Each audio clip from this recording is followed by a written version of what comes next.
Om Swastiastu.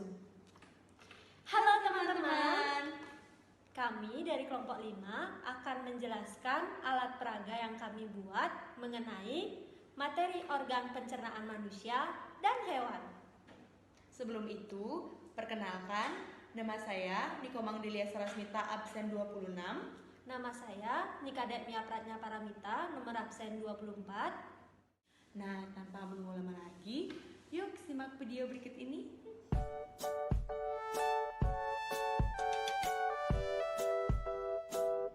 Sistem pencernaan pada manusia. Ini adalah contoh alat peraga organ pencernaan pada manusia. Proses pencernaan dimulai di dalam mulut, tempat terjadinya pencernaan mekanis dan kimiawi. Mulut berfungsi untuk mengunyah makanan menjadi lebih halus agar mudah dicerna. Di dalam mulut terjadi pencernaan secara mekanis oleh gigi dan kimiawi oleh enzim amilase. Kemudian, makanan akan menuju ke lambung melalui kerongkongan. Kerongkongan adalah saluran yang menghubungkan mulut dengan lambung. Saluran ini merupakan jalan bagi makanan yang telah dikunyah dari mulut menuju proses pencernaan selanjutnya di dalam lambung. Kemudian, lambung memiliki 3 fungsi utama dalam sistem pencernaan manusia, yaitu menyimpan makanan dan cairan yang tertelan, mencampur makanan dan cairan pencernaan yang diproduksinya, serta perlahan-lahan mengosongkan isinya ke dalam usus kecil. Kemudian, sisa makanan akan menuju ke hati, pankreas, dan empedu sebagai organ pelengkap yang diperlukan dalam proses pencernaan. Hati merupakan organ yang akan menghasilkan empedu. Kantong empedu berfungsi untuk menyalurkan empedu ke usus halus. Pankreas berfungsi untuk memproduksi enzim pencernaan guna mencerna karbohidrat, protein, dan lemak di usus halus. Selain itu, pankreas juga menghasilkan senyawa bikarbonat yang akan menetralkan makanan dari lambung yang sifatnya asam, sehingga tidak melukai dinding usus halus. Kemudian, sisa makanan menuju ke usus halus. Usus halus terdiri dari 3 bagian, yaitu usus 12 jari, usus kosong, dan usus penyerapan. Usus 12 jari berfungsi sebagai tempat pencernaan makanan secara kimiawi. Selanjutnya, sisa makanan menuju ke usus besar. Usus besar membentuk huruf U terbalik di sekitar usus halus yang berlipat-lipat. Fungsi utama usus besar yaitu membuang air dan mineral, elektrolit dari ampas makanan yang tidak tercerna, lalu membentuk limbah padat yang dapat dikeluarkan.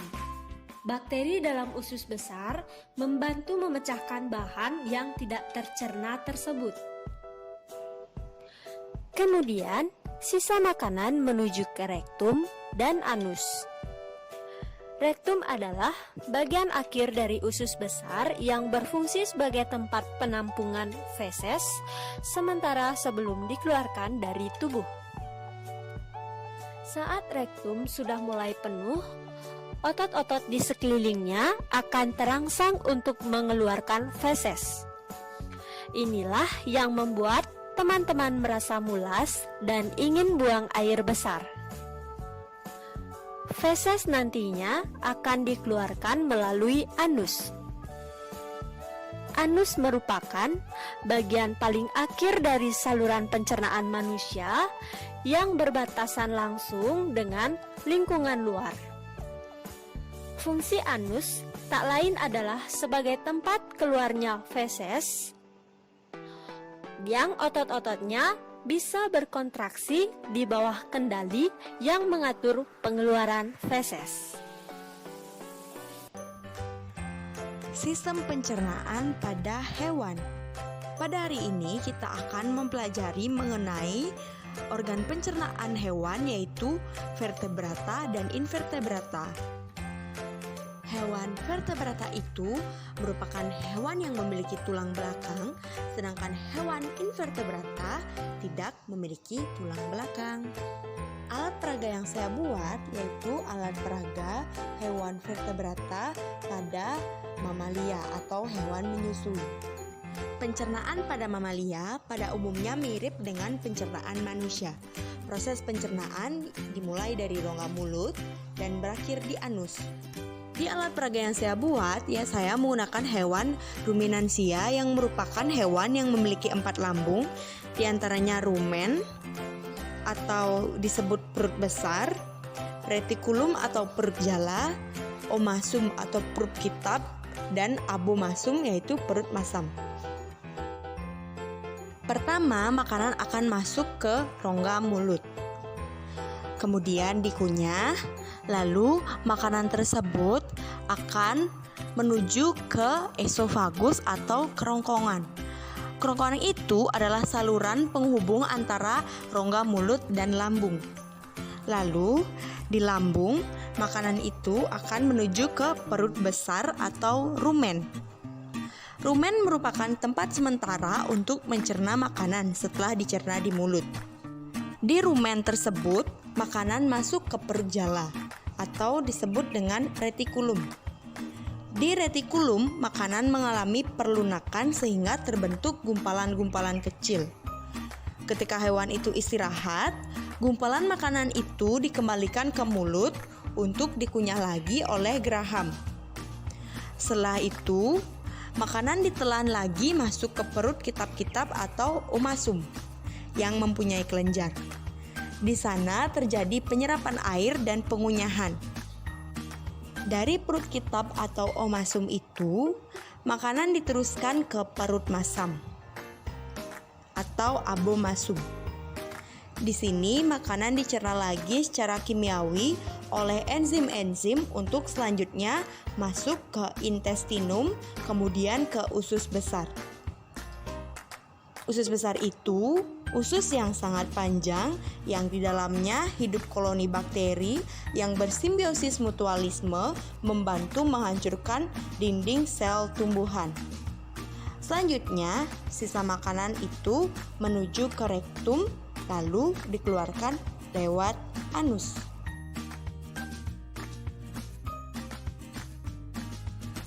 Nah, itu tadi contoh sistem pencernaan hewan vertebrata, khususnya hewan mamalia ruminansia. Contohnya yaitu sapi. Selanjutnya yaitu ke sistem pencernaan hewan invertebrata, contohnya yaitu cacing tanah. Cacing tanah itu merupakan jenis Annelida atau cacing gelang. Annelida itu telah memiliki sistem pencernaan lengkap yang terdiri atas mulut, faring, kerongkongan atau esofagus, tembolok, lambung otot atau empedal, usus halus, dan anus yang memanjang sesuai dengan sumbu tubuh. Sistem pencernaan pada Annelida atau cacing tanah dimulai dari mulut, kemudian ke faring.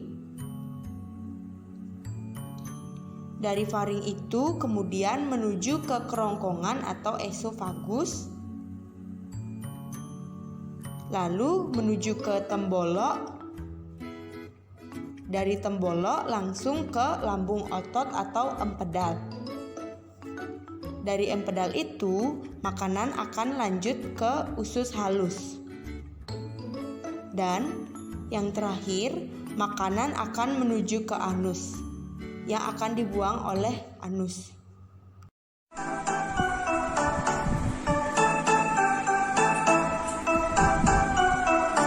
Ayo kita semua belajar sistem pencernaan pada manusia dari mulut hingga anus.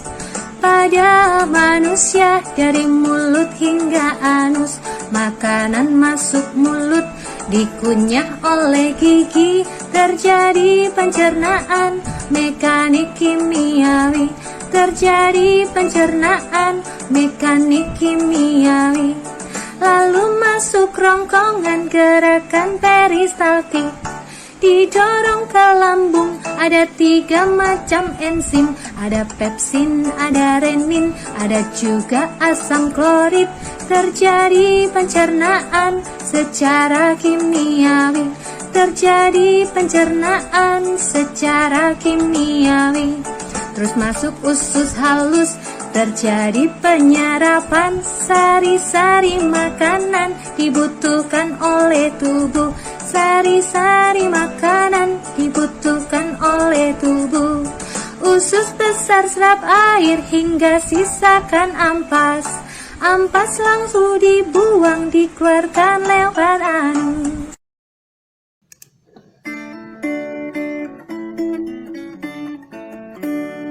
Pencernaan hewan ruminansia, mari sambut alurnya.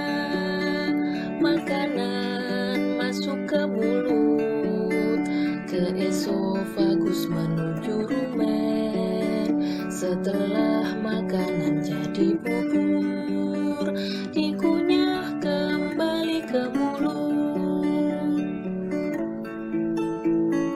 Lalu masuklah ke retikulum atau si perut jalan, masuk ke perut kita.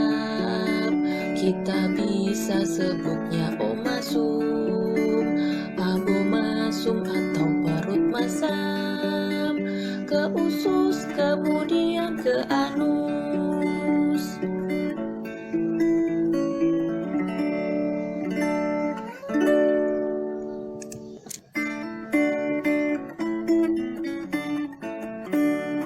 Pencernaan hewan ruminansia, mari sambut alurnya.